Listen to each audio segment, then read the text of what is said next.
नमस्कार, मैं आरती सिंह। देख रहे हैं आप न्यूज 11 भारत और खबरों में सबसे पहले बात करेंगे आज पारा शिक्षक जिस तरह से मंत्रियों के आवास का घेराव करने वाले, तो रांची में आज मंत्रियों के आवास का घेराव करेंगे पारा शिक्षक। स्थायीकरण और वेतनमान की मांग को लेकर उनका आंदोलन चल रहा है और अगर मांगे पूरी नहीं हुई तो 10 फरवरी को सीएम आवास के घेराव का भी कार्यक्रम है इनका। उच्च स्तरीय कमेटी ने की है पारा शिक्षकों के वेतनमान देने की अनुशंसा।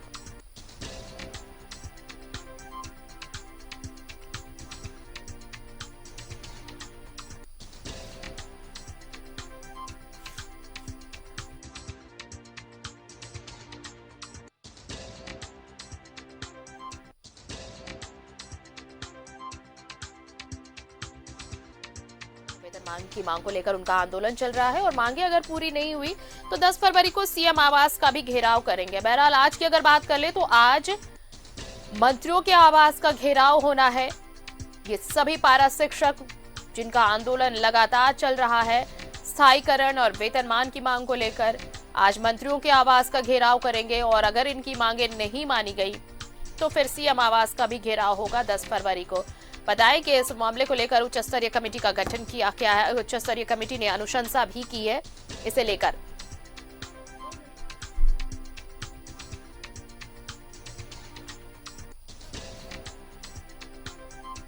और सीधे रुक कर लेते हैं अपने सहयोगी अंजनी का, इस वक्त हमारे साथ जुड़ रहे हैं।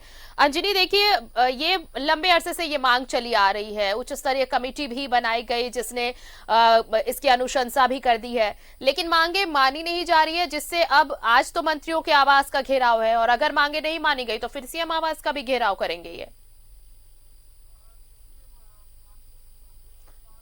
देखिए आरती, महत्वपूर्ण बात यह है कि जो पारा शिक्षक हैं अपनी मांगों को लेकर लगातार आंदोलनरत रहे हैं और अब जो है आने वाले समय में फरवरी या मार्च में झारखंड का बजट भी पेश होगा। तो इसी रणनीति के तहत जो है पारा शिक्षक जो है अपना एक आंदोलन का ये दूसरा चरण होगा जब मंत्रियों की का जो आवास है उसका घेराव करेंगे। इससे पूर्व देखिए इन लोगों ने जो सत्ता पक्ष के जो विधायक थे उनके आवास का घेराव इन लोगों ने किया था।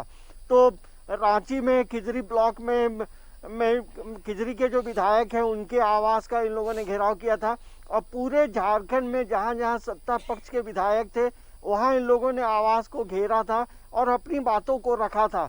तो अब देखना ये होगा कि ये दूसरे चरण के आंदोलन में तमाम जो मंत्री हैं वहां तक अपनी बातों को रखेंगे और इनकी यही मांग है कि सरकार स्थायीकरण करे पहला, और दूसरा जो मानदेय में बढ़ोतरी हो। ये दो महत्वपूर्ण मांगे हैं। और ये आपको बता दें कि देखिए पारा शिक्षकों की संख्या यदि देखेंगे तो अभी वर्तमान में लगभग 78 से 80 हजार के आसपास है और इससे पहले संख्या और भी थी, लेकिन जो योग्य उम्मीदवार जो पारा शिक्षक थे कई लोगों की स्थायी नौकरी भी सरकार ने दी है। ऐसी बात नहीं है कि पारा शिक्षक को लेकर सरकार कभी संजीदा नहीं रही है। सरकार ने हमेशा सरकार का प्रयास रहा है कि इन्हें जरूर इनके योग्यता के अनुसार इन्हें जरूर दिया जाए और कई पारा शिक्षक जो है परमानेंट टीचर भी हुए हैं जी। तो अब अपनी जो मांगे इनकी है, जो मानदेय समय के अनुसार मानदेय कम है और यही वजह है कि मानदेय को बढ़ाने को लेकर देखिए इसके पहले भी कई कमेटियों का गठन किया गया। पूर्व में जो शिक्षा मंत्री रही थी नीरा यादव, उस समय भी काफी आंदोलन हुए थे। तो हर सरकार में इन लोगों ने आंदोलन जरूर किया है। अब देखना ये होगा कि ये जो क्रमिक आंदोलन जो चल रहा है इसका कितना इम्पैक्ट होगा और सरकार इनकी बातों को लेकर कब मतलब गंभीर होती है या सरकार कब इनकी मानदेय को बढ़ाती है, ये थोड़ा देखना बड़ा दिलचस्प होगा। लेकिन अंजनी देखिए उच्च स्तरीय कमेटी जो है उसने अनुशंसा भी कर दी है, फिर दिक्कत कहाँ है, कहाँ पर ये मामला अटक रहा है? क्योंकि देखिए पहले तो आश्वासन भी दिया गया था, उसके बाद अब तक इनकी मांगों पर विचार नहीं किया गया, तो अब देखिए ये पहुंचे हैं प्रदर्शन के लिए। तो आखिर ये मामला अटक कहाँ रहा है, क्यों बात नहीं बन पा रही है? स्तरीय कमेटी ने अपनी अनुशंसा जरूर कर दी है, लेकिन जहां जब वित्त का मामला होता है तो वित्त विभाग की अनुमति लेना अनिवार्य हो जाता है। तो अब देखना होगा कि वित्त विभाग जो है किस तरह से कितने के मानदेय पे परमिशन देता है, अनुमति देता है। तो क्योंकि ये बिना वित्त विभाग के परमिशन के यदि हायर कमेटी ने अनुशंसा की है तो ये अब मामला जो है वित्त विभाग के पास जाएगा।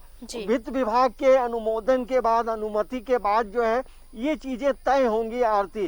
तो अभी थोड़ा प्रोसेस भी है और आने वाला समय बजट भी है। तो इन तमाम चीजों को लेकर अब पारा शिक्षक जो है गोलबंद हो गए हैं और इसी के क्रम में अब ये तमाम जो मंत्री हैं राज्य के, सभी के आवास का जो है घेराव करेंगे। एक चरणबद्ध आंदोलन का एक स्वरूप होगा।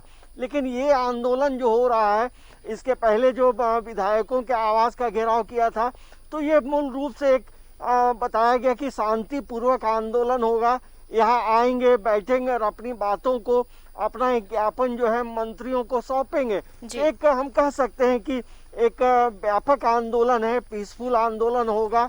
तो इनकी बातों को लेकर मंत्रियों तक जो है अब जाएंगे। और इसका तीसरे चरण में यदि हम बात करेंगे तो वो आंदोलन जो है मुख्यमंत्री आवास का घेराव होगा, जहां पूरे प्रदेश के जो पारा शिक्षक हैं वो रांची पहुंचेंगे और सीएम आवास का घेराव करेंगे। लेकिन ये अभी तय नहीं है कि सीएम आवास का घेराव कब होगा, लेकिन तीसरे चरण में ये होना तय है। आरती, चलिए अब देखना होगा कि आज का जो प्रदर्शन है मंत्रियों के आवास का, क्या आज इस प्रदर्शन के बाद कोई बात बन पाती है। इंतजार रहेगा। तमाम अपडेट्स अपने दर्शकों तक पहुंचाएंगे। फिलहाल बहुत बहुत शुक्रिया आपका तमाम जानकारी के लिए। की मांग को लेकर